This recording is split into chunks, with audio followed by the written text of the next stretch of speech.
नमस्ते छात्रों, रसायन विज्ञान की दुनिया में आपका स्वागत है। Hello dear student, welcome to this session. तो बच्चों, आज का हमारा जो सेशन होने वाला है वो सेशन क्लास 10th का जो अभी एग्जाम हुआ है साइंस का, उसमें हम लोग केमिस्ट्री के पार्ट को डिस्कस करने वाले हैं। ठीक है, तो आइए हम समझते हैं कैसा क्वेश्चन आया था। ओवरऑल हमने रिव्यू किया तो जो क्वेश्चन है हम उसको इजी भी नहीं कह सकते हैं, बहुत हार्ड भी नहीं कह सकते हैं, मॉडरेट है। और क्वेश्चन को डायरेक्टली ना पूछा गया है, क्वेश्चन को थोड़ा सा आपको घुमा के पूछा गया है, मिसलीड किया गया है क्वेश्चन के अकॉर्डिंग। ठीक है, तो थोड़ा सा आपकी कॉन्सेप्ट को उन्होंने चेक किया है कि आपका जो कॉन्सेप्ट है हर साइंस के सब्जेक्ट के साथ वो कैसा है। ठीक है ना, तो बेसिकली हम लोग चलिए डिस्कस करते हैं कैसा क्वेश्चन आया था और इसका आंसर क्या होने वाला है। ठीक है ना, तो हमारा जो फर्स्ट क्वेश्चन है हम बेसिकली सॉल्व करेंगे केमिस्ट्री के पोर्शन को। ठीक है ना, तो हमारा जो फर्स्ट क्वेश्चन है वो क्या है, turmeric is a natural source of which acid. Okay, option A acetic acid. So आपको पता है ना एसिटिक एसिड के लिए जो हमारा ऑप्शन होगा वो क्या होगा, ये होता है किसके लिए, विनेगर के लिए होता है। ठीक है ना, इसका जो फॉर्मूला होता है वो क्या होता है, CH3COOH, जिसे हम बोलते हैं एथेनोइक एसिड। ओके, अब ऑक्जेलिक एसिड को हम देखें तो ऑक्जेलिक एसिड का जो सोर्स होता है वो टोमेटो होता है, स्पेनिश होता है और some leaf, green leaf of vegetables होते हैं। अगर इसके हम फॉर्मूला को देखें तो हमारा जो इसका फॉर्मूला आएगा वो क्या आएगा, C2H2O4। ठीक है ना, ऑक्जेलिक एसिड का होता है। अब जो टार्टरिक एसिड है यही होता है टर्मानेंट में जो natural source of which acid, तो हमारा ऑप्शन होगा वो क्या होगा, टार्टरिक एसिड होगा। इसकी जो फॉर्मूला की हम क्लियर करें, डिस्कस करें, तो ये हमारा जो फॉर्मूला होगा 2 टाइप ऑफ ओइक एसिड होता है, कार्बोक्सिलिक एसिड होता है, CHOH। वन सेकेंड क्लियर करते हैं इसको पहले। देखो CHOH और फिर उसके बाद COOH। ओके, ये टार्टरिक एसिड का फॉर्मूला है जो आपसे पूछा नहीं गया है। फिर उसके बाद सिट्रिक एसिड आता है। सिट्रिक एसिड किसमें पाया जाता है, आप बोलते हो सर ये लेमन में पाया जाता है। ठीक है ना, इसका जो फॉर्मूला होता है वो क्या होता है, C6H8O7। ठीक है, तो ये हमारा ऑप्शन जो इसका है, turmeric is the natural source of which acid, then आप क्लियर कर सकते हो ये टार्टरिक एसिड पाया जाता है। ठीक है ना, ओके। चलो अब हमारा जो नेक्स्ट क्वेश्चन है वो नेक्स्ट क्वेश्चन को हम देखते हैं क्या है, rain water is called acid rain when it is. Okay, rain water को आप एसिड रेन कहते हो कब, जब देखो when pH falls below the 7.5, okay, sorry 7.2, you know the about the 7 is the point at which the any substance are behave as a natural। okay, now देखो जो हमारा बी ऑप्शन है वो कह रहा है pH falls below 14, तो ये बेसिक हो जाएगा, ऑब्वियसली बात है बेसिक हो जाएगा। pH is above 7, 7 से above होगा, below 14 होगा, तो वहां पे क्या होते हैं हम लोग क्लियर बोलते हैं ये बेस होता है। ठीक है ना, अभी देखो हमारा pH falls, देखो सिंपली अगर आप क्वेश्चन को स्टडी कर रहे हो या क्वेश्चन को रैंडमली रीड कर रहे हो then you have answer. Clear, देखो अब हमारे पास जो 5.6 है, जनरली हम कहते क्या है कि जो एसिड रेन होता है उसकी जो pH वैल्यू होती है वो बिलो होती है 5.6 से। नॉर्मली जो हमारा एसिड जो वाटर रेन वाटर होते हैं उसका जो pH होता है 5.6 होता है, बिकॉज ऑफ उसमें जो डिजोल्व होता है कार्बन डाइऑक्साइड है। ठीक है ना, तो इसका जो हमारा pH होता है नॉर्मल रेन वाटर का वो होता है 5.6। ओके, अब हमारे पास जो रेन वाटर का एसिड रेन का है, एसिड रेन का जो pH होगा वो कितना होगा, 5.6 से बिलो होगा। Clear, you got it, okay. I hope आपने इसको सही किया होगा। चलिए नेक्स्ट क्वेश्चन को हम देखते हैं। Which of the following are combination of what? Which of the following are combination reaction? You know about combination reaction when two molecules are joined together, they are formed single product।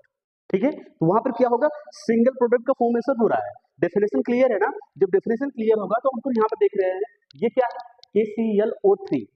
ठीक है, potassium chloride. अभी potassium chloride को हम देख रहे हैं ये decompose हो जा रहा है। ठीक है ना, ये डिकम्पोजिशन रिएक्शन हो गया, कॉम्बिनेशन रिएक्शन तो होगा नहीं। अब यहाँ पे देखो, यहाँ पर इसको इस मालिक्यूल को ऐड किया जा रहा है तो ये सिंगल मालिक्यूल दे रहा है, हम यहाँ कह सकते हैं कि यही कॉम्बिनेशन रिएक्शन हो जाएगा। देन नेक्स्ट क्वेश्चन हमारा क्या है, it is also combination reaction, so this is displacement reaction, option is 2 and 3। Clear, any doubt? चलो next one is metal carbonate react with a solution X। इसीलिए हम बोल रहे थे कि जो हमारा क्वेश्चन पूछा गया है, क्वेश्चन पूछने का तरीका का जो लेवल है ना वो लेवल हाई, क्वेश्चन का नहीं, क्वेश्चन पूछने का तरीका का जो लेवल है, बच्चों को कॉन्सेप्ट क्लियर करने की बात की गई है। ठीक है ना, रोट लर्निंग पे यहाँ फोकस, देखो CBSE NCERT always focus on the concept clear, not on rote learning. Clear? देखो अब हमको समझना है metal carbonate react with sodium solution, कुछ ऐसे सॉल्यूशन के साथ रिएक्शन कर रहा है, देखो विच फॉर्म जो बना रहा है salt and water and then a gas. अब आपसे पूछा जा रहा है कि जो हमारा x है और y है ये क्या है। देखो बेसिकली आप देखते हो जो मेटल कार्बोनेट होता है, मेटल कार्बोनेट होता है, अगर ये किसी के एसिड के साथ रिएक्शन करता है, किसके साथ, एसिड के साथ रिएक्शन करता है, तो ये हमारा क्या बनाता है, साल्ट बनाता है, साल्ट का फॉर्मेशन होता है, फिर वाटर का फॉर्मेशन होता है, देन अब हमारे पास जो गैस यहाँ रिलीज होती है वो क्या निकलती है, कार्बन डाइऑक्साइड गैस। ठीक है, अब हमको ऑप्शन देखना है। देखो बेसिकली हमको ऑप्शन देखना है कि जो मेटल कार्बोनेट है वो रिएक्ट कर रहा है किसी सोल्यूशन एक्स के साथ। अगर ये सोल्यूशन एस मींस जो मेटल कार्बोनेट रिएक्ट करता है एसिड के साथ, तो हमारा ऑप्शन देखो first option is sodium hydroxide. ये तो बेस है ना, एसिड तो है नहीं, क्योंकि देखो जो मेटल कार्बोनेट एसिड के साथ रिएक्शन करता है तो साल्ट एंड वाटर बनाता है, ये कॉन्सेप्ट है, कंसेप्चुअल है, ठीक है ना, मेटल नॉन मेटल चैप्टर से। तो ये सोडियम हाइड्रोक्साइड बेस होता है, एसिड नहीं होता है, ठीक है ना। तो हालांकि ये क्या ऑप्शन पूरी तरह से मिसमैच है। अब देखो ये हमारा ऑप्शन, ये भी हाइड्रोजन गैस तो रिलीज नहीं होती, यहाँ पे कार्बन डाइऑक्साइड गैस रिलीज होती है। अब यहाँ पे देखो हाइड्रोक्लोरिक एसिड और carbon dioxide gas, next only hydrochloric acid, hydrogen gas. So option is C is correct option. Clear, समझ में आया आपको? ओके, नेक्स्ट हमारा जो क्वेश्चन है वो क्या है, when magnesium metal is treated with hot water. देखो मैग्नीशियम मेटल को हॉट वाटर के साथ क्यों रिएक्शन करता है, कोल्ड वाटर के साथ ये रिएक्शन नहीं करता है। ओके देखो it start floating on the surface of the water, the reason of for its different behaviour. जो इसका देखो मेटल जो होता है, मैग्नीशियम मेटल है, वो सरफेस पे, मेटल के सरफेस पे, सॉरी वाटर के सरफेस पे वो फ्लोट कर रहा है, ठीक है ना। वो जो फ्लोट कर रहा है तो वो बिहेवियर जो इसका जो डिफरेंट बिहेवियर, देखो जनरली हम समझते हैं कि कोई मेटल होता है वाटर में रखा जाता है तो वो डीप कर जाता है, क्लियर, ये हमारा नेचुरल बिहेवियर होता है, बट ये डिफरेंट बिहेवियर शो कर रहा है। इसके पीछे रीजन क्या है, इसके पीछे रीजन ये है कि जब magnesium oxide, sorry magnesium hydroxide जब रिएक्शन कर, सॉरी मैग्नीशियम जब रिएक्शन करता है तो मैग्नीशियम हाइड्रोक्साइड बनाता है और वहां पे क्या होती है, H2 गैस रिलीज हो जाती है। जो H2 गैस होती है वो मेटल सरफेस के चारों तरफ सराउंडिंग उसको कवर कर लेती है, ठीक है ना। वो क्या होती है, उस सरफेस को ऐड कर जाती है, सरफेस से ऐड कर जाती है, कौन सा, ये हाइड्रोजन गैस, दैट्स व्हाई ये फ्लोट कर जाती है। तो हमारा जो ऑप्शन होगा वो क्या है, Mg react with water to produce H2 gas, यही H2 गैस Mg की सरफेस पे अटैच हो जाती है, दैट्स व्हाई ये फ्लोट करने लगती है। क्लियर? ओके, नेक्स्ट हमारा क्वेश्चन क्या है, देखिए A student noticed that her silver jewelry turns dull and had a gray back coating over after wearing for the few minutes. Okay, what result the change in the color of silver metal means? अभी देखो option clear करो, option जब आप study करोगे ना, option read करोगे then you have answer. देखो the polish over the jewelry was removed after wearing for a few months, ये एग्जैक्टली साइंस बोलता है इसको, ये साइंस का डेफिनेशन है नहीं, ये साइंस का डेफिनेशन नहीं है। ये इनका कहने का मतलब है कि आपने ज्वेलरी को कुछ समय तक पहना, वो कुछ समय के बाद उसका जो ज्वेलरी के ऊपर जो पॉलिश की जाती है वो हट जाती है, जिसकी वजह से हमको ऐसा दिखता है, ठीक है ना।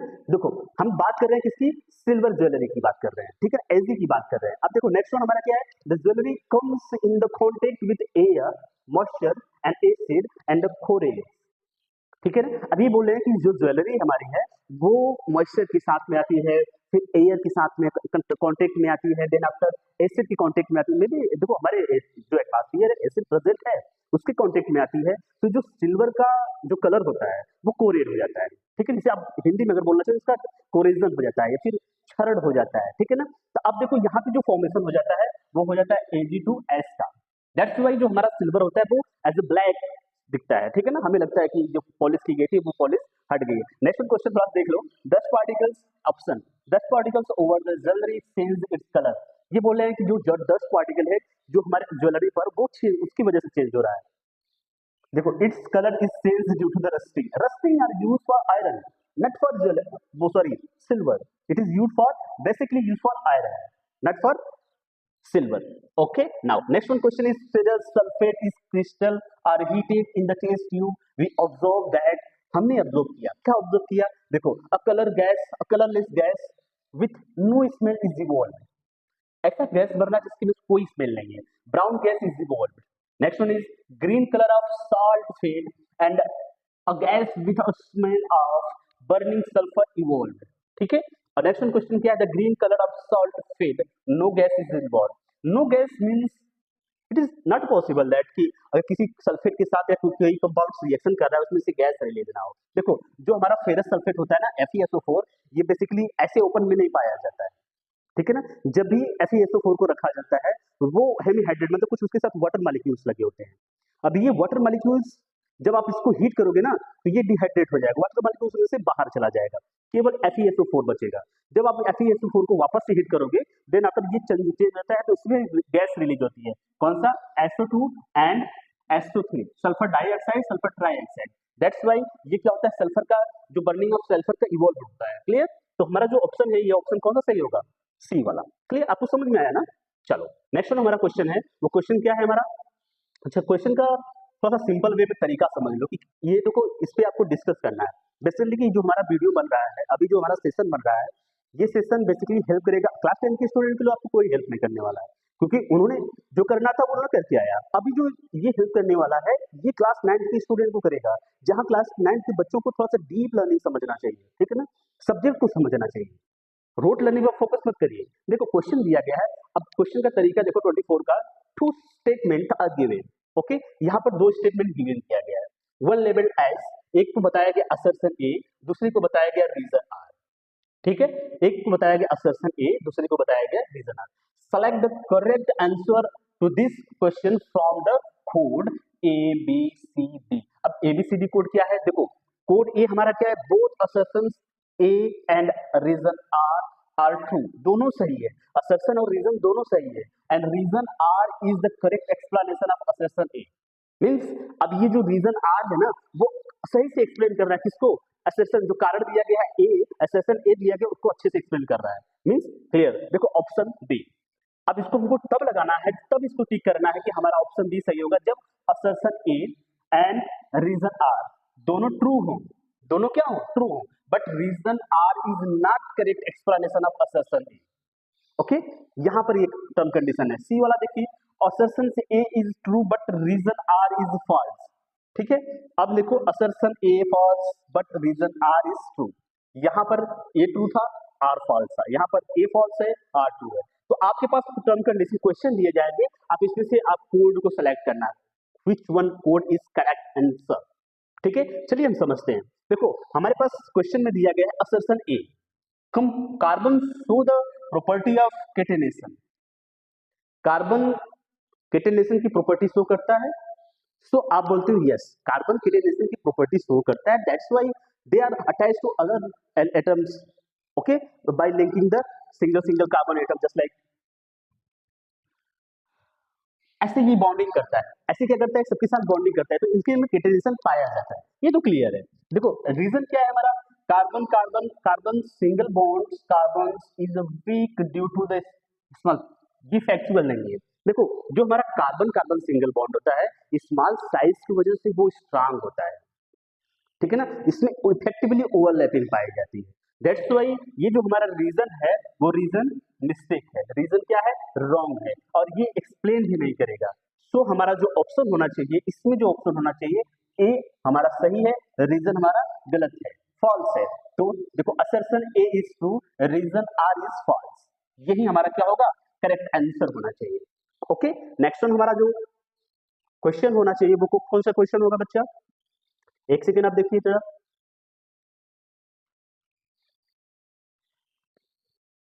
25 क्वेश्चन है। इस क्वेश्चन को हम देखेंगे, रिव्यू करें जरा इस क्वेश्चन को। क्या क्वेश्चन है, why should chemical equation be balanced. इनका जो क्वेश्चन है सिंपल सा क्वेश्चन है कि आप केमिकल इक्वेशन को क्यों बैलेंस करते हो। सो आपका जो आंसर होना चाहिए, सिंपल सा आंसर होना चाहिए कि हम chemical equations are balanced because of they follow the law of conservation of mass. Okay, you have reactant and then product. Okay, it means अगर आप केमिकल इक्वेशन बैलेंस करने के पीछे जो रीजन है, बिहाइंड द रीजन, कि हमारे पास जो रिएक्टेंट का मास है, ठीक है, प्रोडक्ट का जो मास है वो क्या होना चाहिए, both are same, number of atom of our reactant, number of atom of product will be same. That's why we should chemical equation are the balanced. सो हमको जो केमिकल इक्वेशन है उसको बैलेंस इसलिए करना होता है, इसलिए बैलेंस किया जाता है क्योंकि जो product mass of reactant mass of product का जो होना चाहिए वो सेम होना चाहिए। Number of atom of reactant and number of atom of product will be same. Okay, any doubt? Okay, next हमारा जो क्वेश्चन होना चाहिए वो क्वेश्चन क्या है? Name the oxidising and reducing acid in the following equation. Okay, here a simple equation that will be given. Sodium molecule का 4 atom दिया गया है, ठीक है ना। अब यहाँ पे क्या है, O2 दिया गया है, इक्वेशन को बैलेंस किया गया है बेसिकली। अभी हमारे पास देखो जो हमारा सोडियम है, सोडियम क्या कर रहा है बच्चा, ध्यान दो, जो हमारा O2 है ना, वो तो ऑक्सीडाइजिंग एजेंट है, ऑक्सीडाइजिंग एजेंट है। रीजन क्यों? क्योंकि इसमें क्या होता है, गेन ऑफ इलेक्ट्रॉन होता है, ठीक है ना। नेक्स्ट हमारा क्या है, सोडियम है, ठीक है ना। अब देखो सोडियम क्या हो रहा है, यहाँ पर लॉस ऑफ इलेक्ट्रॉन होता है, लॉस ऑफ इलेक्ट्रॉन होता है, दैट्स व्हाई ये क्या होगा, रेड्यूसिंग एजेंट होगा। तो सोडियम क्या होगा हमारा, रेड्यूसिंग एजेंट होगा, जबकि हमारा ऑक्सीजन क्या होगा, ऑक्सीडाइजिंग एजेंट होगा। क्लियर? Any doubt? नाउ हमारा जो नेक्स्ट क्वेश्चन है वो क्या है, answer the following questions just like why can the oxidise of highly reactive metal not be reduced by the carbon. Okay, simple question. अब हमारे पास देखो क्वेश्चन है 26 का, क्वेश्चन को पहले रिव्यू कर लेते हैं। देखो हमारा क्या है, why do ionic compound have high melting point and boiling point. Okay, जो आयनिक कंपाउंड होते हैं उसकी जो क्यों हाई मेल्टिंग पॉइंट और बॉइलिंग पॉइंट रखते हैं। अब जो हमारा सी वाला ऑप्शन है, व्हाई इज शोल्डर, जो आप शोल्डर देखते हो ना, alloy and alloy of lead is anti, जो लीड का और टीन का जो एलॉय होता है use for welding electrical wires together, ठीक है। तो इसको सिंपली अगर हम डिस्कस करना चाहें, 1 सेकेंड, जो हमारा फर्स्ट क्वेश्चन है वो क्या है, why the oxidise of highly reactive metal not be reduced by the carbon. Simple सा क्वेश्चन है, देखो ध्यान से आप इसको। सो अगर इस क्वेश्चन को हम डिस्कस करें तो इसका जो आंसर होने वाला है कुछ इस तरह से आंसर होगा कि जो हमारे पास मेटल ऑक्साइड, इनका कहने का मतलब है जो ऑक्साइड ऑफ मेटल होते हैं, मेटल का जो ऑक्साइड होता है, ठीक है, उसको हम रिप्लेस नहीं कर पाते हैं किससे, कार्बन से। तो इसके पीछे जो रीजन होता है, रीजन ये होता है कि जो मेटल्स होते हैं, metal generally sodium, potassium, magnesium, they are very highly reactive in nature. Okay, that's why they react with their oxide and form stronger attraction bond.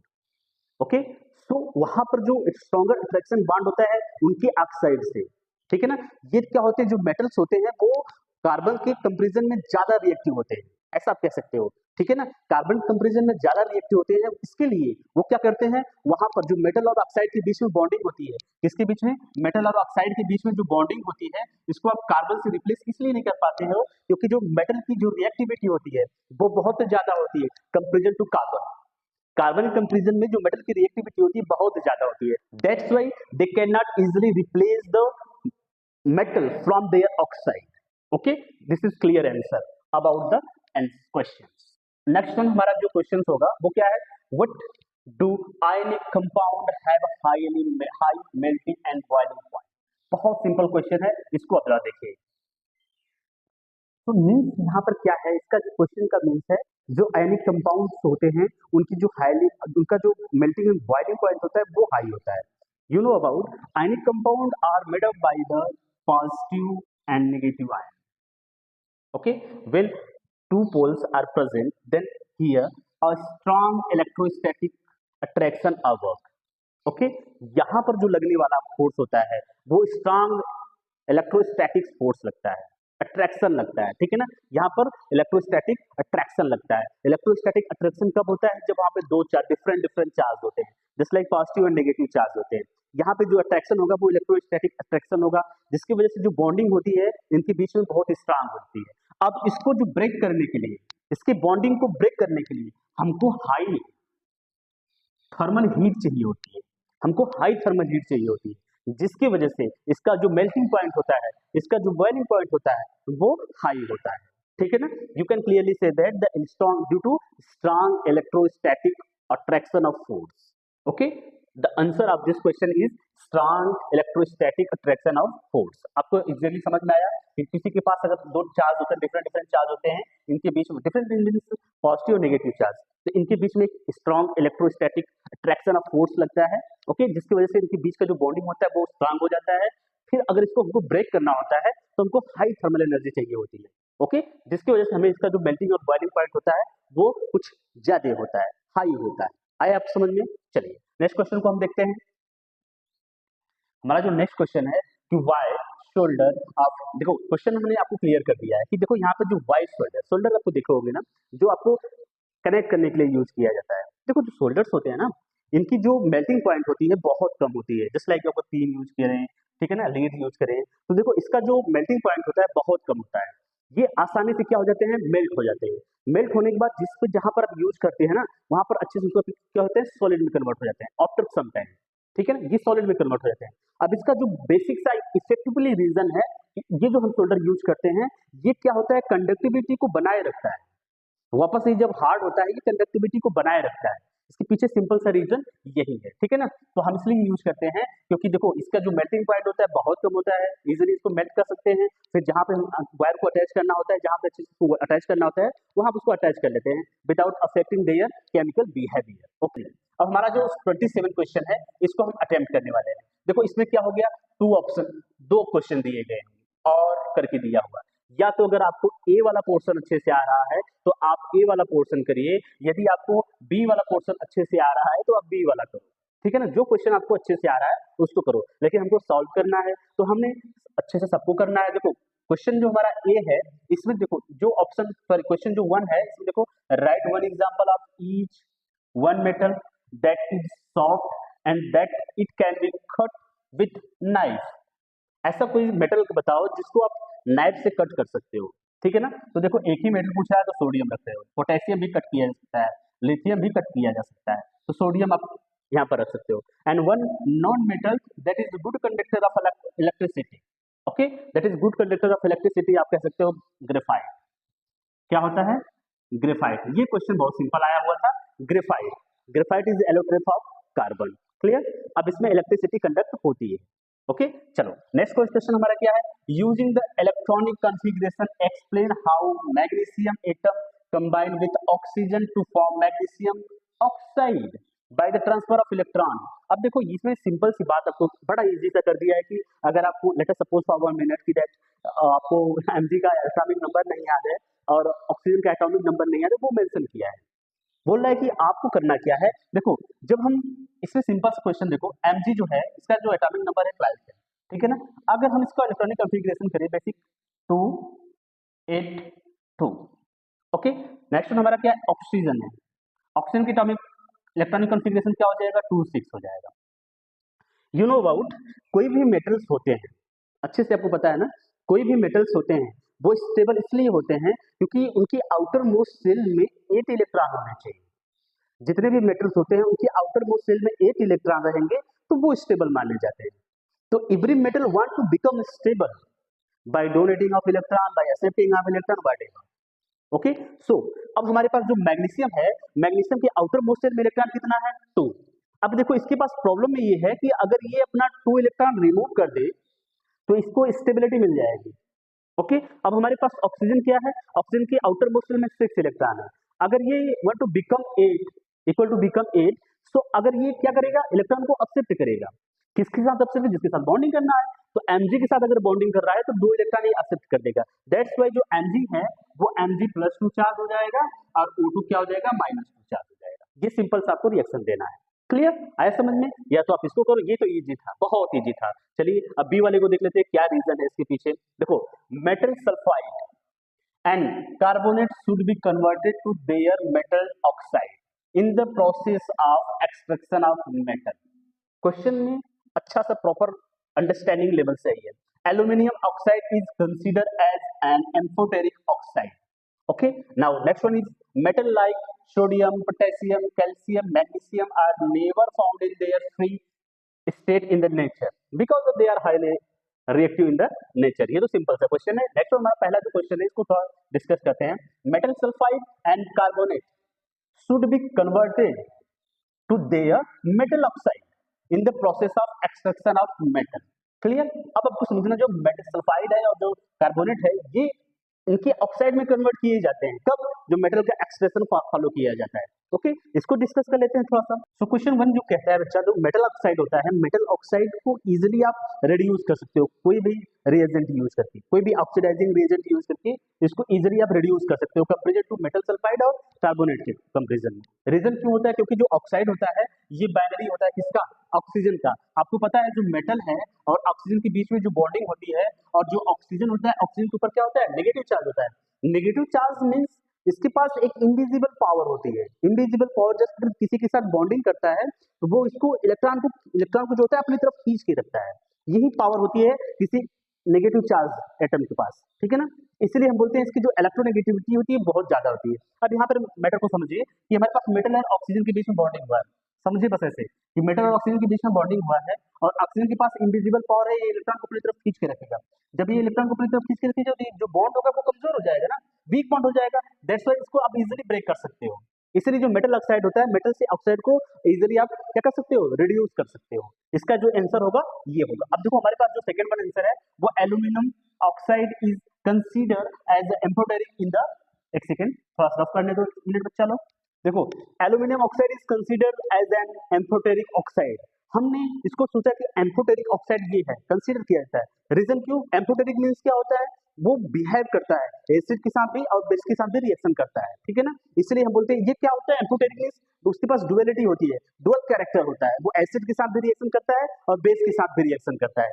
चलिए थोड़ा इसके रिएक्शन को थोड़ा देख लेते हैं। देखो हमारे पास जो होता है रिएक्शन, सो अगर aluminium oxide, listen carefully, aluminium oxide are react with acid means HCl, it will be converted into AlCl3, okay, and plus H2 are eliminated during the reaction। अगर हम इसकी बैलेंस करें, बैलेंस करना होगा तो हमारे पास 6 यहाँ पर हो जाएगा, तो ये हमारा क्या हो जाएगा? 2 हो जाएगा, देन ये हमारा क्या हो जाएगा? 3 हो जाएगा। तो अगर एल्यूमिनियम ऑक्साइड एसिड के साथ रिएक्शन कर रहा है तो हमारे पास एल्यूमिनियम ट्राइक्लोराइड हो जाएगा और वाटर मॉलिक्यूल बाहर हो जाएगा। अगर ये बेस के साथ रिएक्शन करेगा, किसके साथ रिएक्शन करेगा? बेस के साथ। अगर बेस के साथ रिएक्शन करेगा तो क्या होगा हमारा? देखो Al, एक सेकंड बच्चा लोग यहाँ पे तो नहीं लिख पाएंगे, हाँ, Al2O3, ये क्या है? एल्यूमिनियम ऑक्साइड है। बेस क्या लेते हैं? NaOH, sodium hydroxide. अब इसको हम रिएक्शन कराते हैं in presence of H2O molecule रहेगा और इसको हम रिएक्शन कराएंगे तो हमारा जो प्रोडक्ट होगा वो क्या होगा? सोडियम AlOH, यहाँ पे हो जाएगा 4 और यहाँ पे हो जाएगा 2, देन यहाँ पर हो जाएगा 3, यहाँ पे हो जाएगा 2। Okay, this are aluminium oxide when react with base, this are aluminium oxide when react with acid to form aluminium chloride. ये सोडियम एल्यूमिनेट हो जाएगा, ठीक है ना। तो ये हमारा एम्फोटेरिक नेचर शो करता है। अब देखो हमारा जो नेक्स्ट क्वेश्चन है, metal like sodium, potassium, calcium, magnesium are never be found in free state. मैंने बताया कि इसकी जो रिएक्टिविटी होती है, अगर आप केमिकल रिएक्टिविटी सीरीज देखें, ठीक है ना, तो रिएक्टिविटी सीरीज देखेंगे तो जो सोडियम पोटेशियम, कैल्शियम, मैग्नीशियम ये ऊपर पाए जाते हैं, ठीक है ना, ये ज्यादा रिएक्टिव होते हैं। रिएक्टिव मींस ये एटमॉस्फेयर, देखो कोई बच्चा अगर ज्यादा रिएक्टिव होगा वो फ्री तो पाएगा नहीं, आप इसको फ्री पाएंगे नहीं पाएंगे, कुछ ना कुछ उसके माइंड में चलता रहेगा, उसके अंदर क्रिएटिविटी ज्यादा रहेगी। तो ऐसे जो एलिमेंट होते हैं वो फ्री नहीं पाए जाएंगे, ये किसी ऑक्साइड के साथ में, कार्बोनेट के साथ में, सल्फाइड के साथ में प्रोडक्ट बना, कंपाउंड बना के बने रहते हैं, ठीक है ना। तो इनको आप सेपरेट करते हो, रिड्यूस करना होता है। इसलिए ये क्या होती है बच्चा लोग? सोडियम, पोटेशियम, कैल्शियम, ये क्या होते हैं? फ्री स्टेट में नहीं पाए जाते हैं, they are not exit in the free state. Okay, एक सिंपल सा, ये देखो बहुत सिंपल क्वेश्चन है, लेकिन इसको सीबीएसई ने इतना कंसेप्चुअल बना दिया कि आपको थोड़ा सोचना होगा कि क्या ही होगा इस कंपाउंड में। देखो क्वेश्चन को हम रीड करते हैं। First of all, in the following diagram, हमारे पास क्या डायग्राम है? ये डायग्राम है, ठीक है ना। देखो, when electricity is passed through an aqueous solution of common salt, ठीक है, कॉमन साल्ट में क्या करते हैं? इलेक्ट्रिसिटी को पास करते हैं। A substance Z is produce along with the evolution of gas X and Y। तो यहाँ पर एक सब्सटेंस Z का फॉर्मेशन होता है और X और Y यहाँ से गैस बाहर निकलती है। When a burning matchstick, ठीक है ना, brought to near the gas Y, जब यहाँ पर एक बर्निंग मैच स्टिक को हम लेकर जाते हैं, then it burns with pop sound. अब आपको पता है जो पॉप साउंड के साथ जलती है, तो यहाँ पे डायरेक्टली आप देख सकते हो हाइड्रोजन गैस होना चाहिए वहां पर, ठीक है ना, ये पॉप साउंड के साथ जलता है। Where X is use for disinfecting drinking water, मतलब जो एक्स का हम यूज करेंगे वो डिसइंफेक्टिंग यूज करते हैं ड्रिंकिंग वाटर, पानी को शुद्ध करने के लिए, प्योर करने के लिए। देन अब हमारे पास देखो आगे, when x is pass through the scalp line, okay, is insoluble substance A is produce. अब हमारे पास देखो क्वेश्चन, देखो कुछ इस तरह से जो स्ट्रक्चर दिया गया है, जेड यहाँ पर प्रोड्यूस हो रहा है, ओके, ब्राइन मतलब NaCl का सोल्यूशन है, ठीक है ना, वाटर मॉलिक्यूल्स है, यहाँ पर Na प्लस OH माइनस बन रहा है, ठीक है, और यहाँ पर एक ऐसी गैस कैथोड पर रिलीज हो रही है, इसको हम बताना है। देखो क्वेश्चन हमारा क्या है, क्वेश्चन है right the name of gas x and why you know about. मैंने इसको क्लियर कर दिया कि नहीं, यहाँ पर जो गैस निकल रहा है वो क्या है, H2 है, और आपको पता है जो ड्रिंकिंग वाटर को इंसेक्टिसाइड करना होता है उसको हम क्या यूज करते हैं, आप बोलते हो यहाँ पर Cl2 का, क्लोरीन मॉलिक्यूल का यूज करते हैं, तो यहाँ पर जो गैस रिलीज होने वाली है वो किसका यूज होगा, Cl का। तो सिंपल क्वेश्चन है, ये हमको क्लियर हुआ। दूसरा देखो, write the balance chemical equation for the formation of Z substance, और हमारे पास क्या हो रहा है, जेड सब्सटेंस बन रहा है, तो इसके लिए हमारा जो बैलेंस इक्वेशन होगा क्या होगा, ब्राइन वाटर है ना, तो हमारे लिए देखो बैलेंस इक्वेशन करना होगा तो हम यहाँ कर लेते हैं, ठीक है। देखो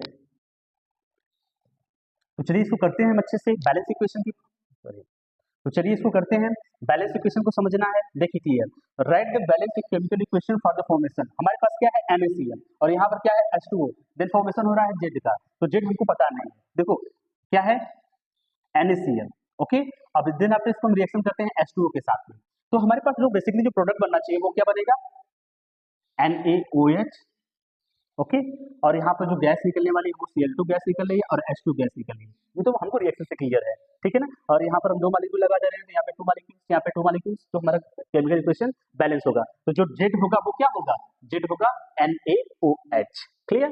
चलो नेक्स्ट वन हमारा देखो, what happen if a drop of red litmus solution is added to the aqueous solution of potassium substance Z, ठीक है। तो ये सब्सटेंस हमारा क्या है, आपको अच्छे से पता है, ये हमारा सब्सटेंस क्या है, बेसिक है। तो बेसिक को रेड लिटमस पेपर के साथ कैसा कलर हो जाता है, आप बोलते हो ब्लू हो जाता है, वो कैसा हो जाता है, ब्लू हो जाता है। तो हमारा ऑप्शन क्या हो जाएगा, आप बोलोगे कि जो compound substance Z is the basic in nature, that's why if you we use red litmus paper that will be converted into blue, okay। next हमारा क्या है, if carbon dioxide gas is passed through the ammonical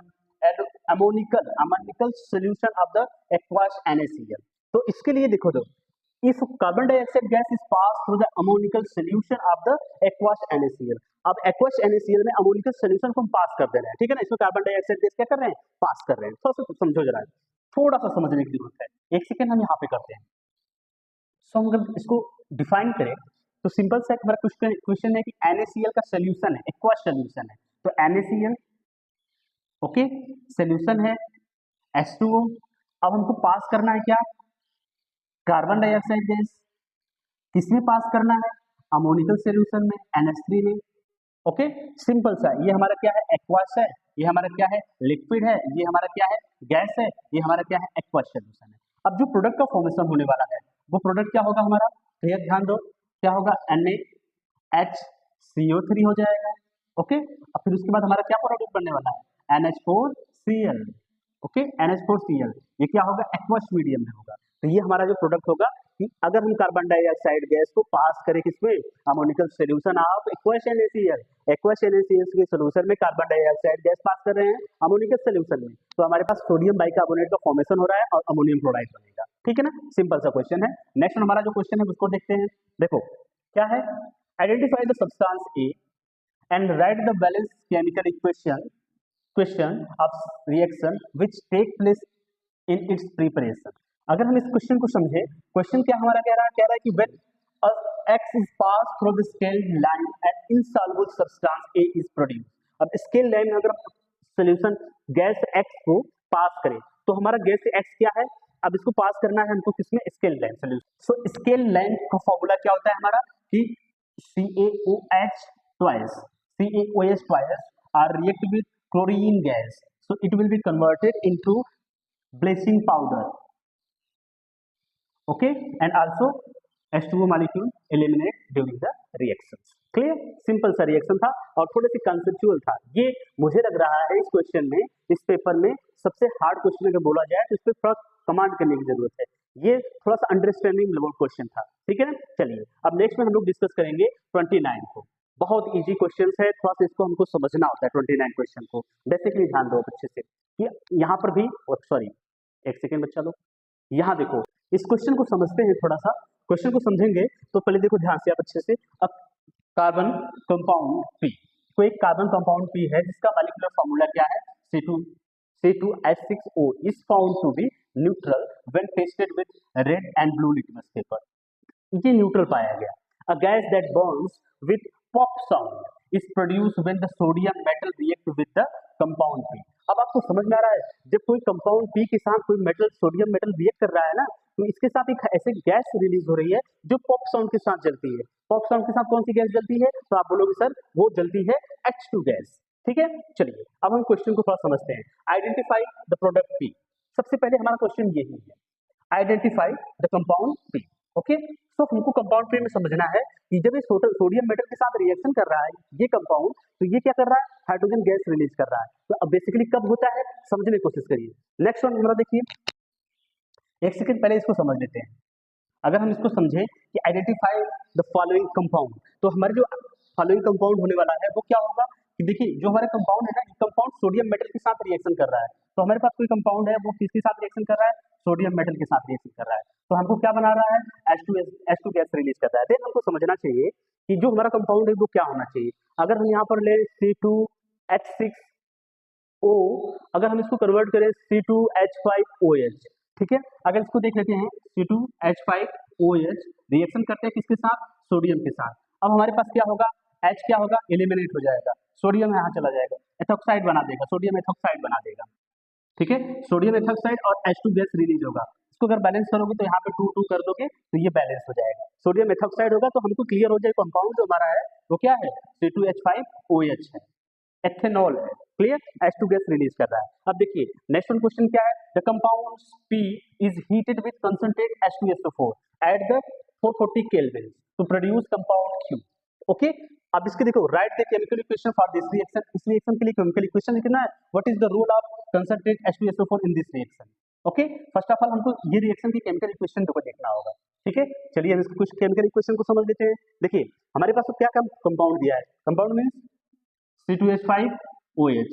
अगर हम किसी काम concentrate H2SO4 के साथ हम रिएक्शन कराते हैं, कहाँ पर बच्चा, 443 केल्विन के टेम्परेचर के प्रेजेंस में। ठीक है ना, बेसिकली देखो जो हमारे यहाँ पर रिएक्शन होता है ना, वो रिएक्शन ये होता है कि ये जो कंपाउंड होता है यहाँ से वाटर मॉलिक्यूल एलिमिनेट हो जाता है। तो हमारा जो कंपाउंड बनता है ना वो क्या बनता है, CH2 double bond CH2 ethene बनता है, और यहाँ से वाटर मॉलिक्यूल बाहर हो जाता है। ठीक है ना, तो ये हमारा वाटर मॉलिक्यूल बाहर कर देता है। तो देखो what is the role of concentrate H2SO4 in this reaction. So role of concentrate H2SO4 is for the dehydration. तो ये हमारे किस लिए यूज होता है, डिहाइड्रेशन के लिए। वाटर मॉलिक्यूल बाहर हुआ ना, तो ये डिहाइड्रेशन के लिए यूज किया जाता है। You got it, okay. Next one हमारा क्या है, व्हाट इज, देखो what is likely to be observed on heating compound P with ethanoic acid of with an acid as a catalyst. ठीक है, अब एथेनोइक एसिड के साथ हमको हीट करना है, और किसके प्रेजेंस में, एसिड कैटलिस्ट होना चाहिए। Right the chemical equation for the reaction. Basic सा सोल्व, देखो हमारे पास क्या है, C2H5OH है, कंपाउंड P है। ठीक है ना, इस कंपाउंड को हमको एथेनोइक एसिड के साथ हीट करना है, एथेनोइक एसिड के साथ हमको हीट करना है। जब हम एथेनोइक एसिड के साथ इसको हीट करेंगे ना, देन हमको देखो एक एसिड के कैटलिस्ट के प्रेजेंस में हमको करना है ये रिएक्शन। तो ये देखो जरा, अब इसका जो रिएक्शन होगा कुछ इस तरह से रिएक्शन होगा कि यहाँ से देखो ये ब्रेक हो जाएगा और यहाँ से ये ब्रेक हो जाएगा। ये जब ब्रेक होंगे तो हमारे पास जो कंपाउंड होगा वो क्या हो जाएगा, CH3CO C2H5, और जो कंपाउंड होगा वो क्या होगा, H2 बाहर हो जाएगा। ठीक है ना, ये क्या हो जाएगा, हमारा एस्टर का फॉर्मेशन हो गया। Clear, any doubt. चलो नेक्स्ट क्वेश्चन हमको देखना है बी वाला। ओके, अगर आपने इसको सॉल्व किया होगा तो भी इसको देख लीजिए। Right the chemical, right the structure of formula of benzene. Benzene की स्ट्रक्चर फॉर्मूला को लिखना है। देखो फॉर्मूला क्या होता है, C6H6। अगर हम इस पे स्ट्रक्चर को ड्रा करना चाहे तो हमारा कुछ स्ट्रक्चर कुछ इस तरह से होगा। ये तो स्टैंडर्ड लेवल का क्वेश्चन, सॉरी स्ट्रक्चर हो गया। स्ट्रक्चर को ड्रा करना होगा तो देखो हमारा क्या हो जाएगा, C कार्बन, यहाँ पर कार्बन, यहाँ पर कार्बन और यहाँ पर कार्बन। Okay clear. अब यहाँ पर देखो ये डबल बॉन्ड कर लेगा, यहाँ पर डबल बॉन्ड हो जाएगा, यहाँ पर डबल बॉन्ड हो जाएगा। अब इसके पास कितना हो गया, ये हाइड्रोजन कर दोगे तो इसका बॉन्डिंग कंप्लीट हो जाएगा। यहाँ पर एक हाइड्रोजन कर दो, यहाँ पर एक हाइड्रोजन कर दो, यहाँ पर एक हाइड्रोजन कर दो, यहाँ पर एक हाइड्रोजन कर दो, ये स्ट्रक्चर होगा। अब फिर स्ट्रक्चर बना सकते हो, फॉर्मूला लिख सकते हो C6H6, देन ये स्ट्रक्चर बना सकते हो। देखो व्हाट नेक्स्ट क्वेश्चन क्या है, state the reason why carbon can neither form C+4 cation और एनायन। तो इसके पीछे का रीजन देखो, ये स्टेबिलिटी का मैटर जानते हो आप लोग ना, कि स्टेबिलिटी क्यों मैटर करता है, किसी एटम के लिए स्टेबिलिटी क्यों मैटर करता है। फर्स्ट ऑफ ऑल हमको समझना होगा कि देखो हमारे पास क्या है, C+4 है और यहाँ पर क्या है C+4। C+4 को देखो, अगर ये अपना 4 इलेक्ट्रॉन को बाहर निकाल दे रहा है, रिमूव देयर 4 इलेक्ट्रॉन, अब इसके 4 इलेक्ट्रॉन को बाहर निकालने के लिए मैक्सिमम एनर्जी चाहिए होगी, मैक्सिमम एनर्जी चाहिए होगी, जिसकी वजह से ये 4 इलेक्ट्रॉन को बाहर निकाल पाएगा। जबकि अगर इसको समझा जाए 4 माइनस, अब यहाँ पर क्या होता है, कोई इसको ऐसा एटम मिले जो इसको 4 इलेक्ट्रॉन दे सके। जब इसको 4 इलेक्ट्रॉन दे देगा तो कार्बन की जो एटॉमिक नंबर होता है आप बोलते हो 6, अगर कोई इसको 4 इलेक्ट्रॉन दे रहा है 4, तो एग्जैक्टली कितना हो जाएगा, 10 हो जाएगा। तो जब एक 10 हो जाएगा तो वो स्टेबल होगा कि अनस्टेबल होगा। तो आपने वो जो ऑक्टेट रूल होता है, ऑक्टेट रूल के हिसाब से आप कहते हो सर इसके आउटर मोस्ट शेल में 8 इलेक्ट्रॉन नहीं है, जिसकी वजह से क्या हो जाएगा, ये अनस्टेबल हो जाएगा। That's why this is unstable. Clear, any problem. चलो नेक्स्ट हमारा क्वेश्चन क्या है, what type of bond is formed between carbon and hydrogen. तो आप यहाँ पे कह सकते हो कार्बन और हाइड्रोजन के बीच में कोवैलेंट बॉन्ड बनता है, ठीक है ना, कोवैलेंट बॉन्ड बनता है। नेक्स्ट क्वेश्चन है कि how is ethanol is converted to ethanoic acid. अब हमको एथेनॉल को कन्वर्ट करना है किसमें, एथेनोइक एसिड में। देखो जरा एथेनॉल का फॉर्मूला क्या है, यहाँ पर फोकस करते हैं। एथेनॉल का फॉर्मूला क्या है, C2H5OH। हमको क्या करना है, एथेनॉल को कन्वर्ट करना है किसमें, एथेनोइक एसिड में, CH3COOH। क्या होगा इसके पीछे, समझो जरा इस क्वेश्चन को। तो अगर हम एथेनॉल का K2Cr2O7 की प्रेजेंस में ऑक्सीडाइजिंग करा दें तो हमारा क्या हो जाएगा, एथेनोइक एसिड कन्वर्ट हो जाएगा। नेक्स्ट हमारा क्वेश्चन क्या है, complete the following chemical equation. अभी देखो हमको केमिकल इक्वेशन को कंप्लीट करना है। देन हमारा जो बॉन्ड की ब्रेकिंग होगी, बॉन्ड की ब्रेकिंग यहाँ से होगी। जब यहाँ से बॉन्ड की ब्रेकिंग होगी सोडियम यहाँ चला जाएगा, फिर उसके बाद C2H5 क्या करेगा, O2 के साथ OH के साथ बाहर निकल जाएगा। तो हमारा जो प्रोडक्ट होगा कुछ इस तरह से होगा, COONA, देन क्या बन जाएगा हमारा C2H5OH। ओके, तो ये था हमारा कंप्लीट डिस्कशन पेपर का। ओके, आप लोग थोड़ा समझिएगा, कुछ चीजों को आपको अंडरस्टैंड करना है। Okay, thank you so much.